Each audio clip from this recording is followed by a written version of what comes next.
There are so many facets to making wine that I didn't realize. I knew it was a long process, but I didn't know all the steps involved, and 100 Days is teaching me. The game is created by a winemaker with two passions, one for wine and the other for video games, which you can absolutely feel when you're playing. The developer's loving touch.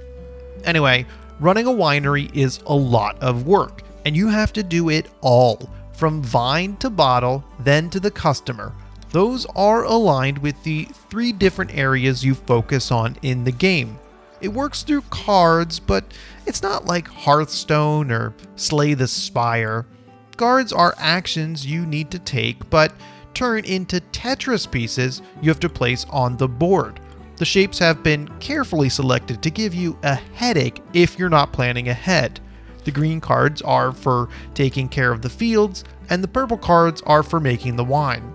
Both are going to be happening at the same time, and while some can be delayed, others cannot. For example, if you delay weeding your fields, your wine is going to taste worse that year. Or if you don't bottle the wine fast enough, you're going to get backed up and not be able to juice your next set of grapes. Once you do bottle the wine, there's a tasting session, and you're graded from 0 to 100. The rating dictates the price it's sold to customers. Selling the wine to customers is extremely tedious, and thankfully, there's an upgrade. Otherwise, every turn you have to click on all the customers you want to sell to, and sometimes they're only buying 5 bottles at a time.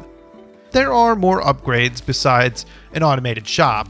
New vine pruning techniques, new grape types, barrels to age your wine in, and plenty more. The tech tree is completely shown to the player, but you will need to upgrade your buildings before the deeper items unlock. You should keep in mind that if it's an object, like a barrel, you will need to unlock the tech tree first and then buy the barrel from the shop. So don't waste your money on an upgrade if you can't afford the associated item. The upgrades help get your wine closer to the ideal taste and will increase the wine's score. For example, some wines need to have a higher sweetness than others. You alter these values when crafting the wine. Longer fermentation will bring down the wine's sweetness. Aging the wine in a barrel will increase the body. You slowly add more of these methods to your repertoire to craft the perfect wine. I love this part of the game since you need to figure it out yourself.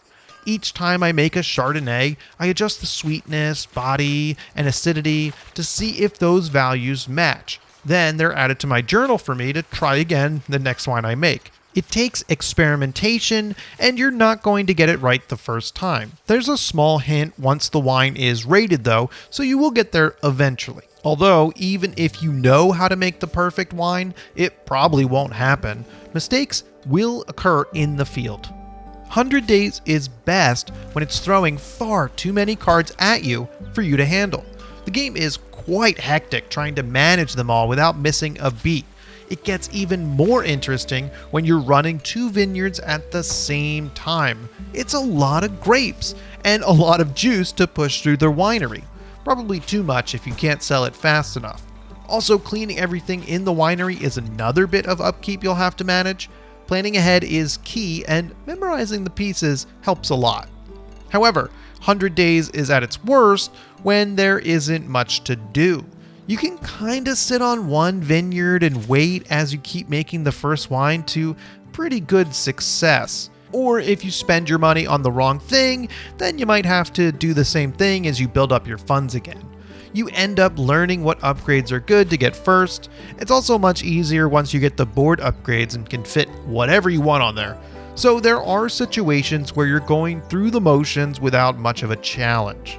100 Days also relies on a lot of menus. There are a few menus that are especially buried, and the long animations between them isn't helpful. It's all usable, but could become a little cumbersome after a bit. Now, there are 3 different modes of play. You start with the story mode, which is a tutorial with a story. It's a good way to get the basics and keeps it interesting. Next is endless mode, which is exactly what you expect. Start from one vineyard and build up your winery forever. Then there's a challenge mode with 5 options to meet certain goals to win. You start with nothing but a lot of cash to meet those goals. Overall, 100 Days is slightly addicting, and I had fun. Trying to figure out what it takes to make a good bottle of wine and fight all the elements keeps it a challenge. It's incredibly difficult to make the perfect wine, and if the goal of the game was to teach me that, then it wins. I should probably check out some of the other winemaking games too. But if you made it this far, then I hope you enjoyed the video and have subscribed. Thank you so much for watching.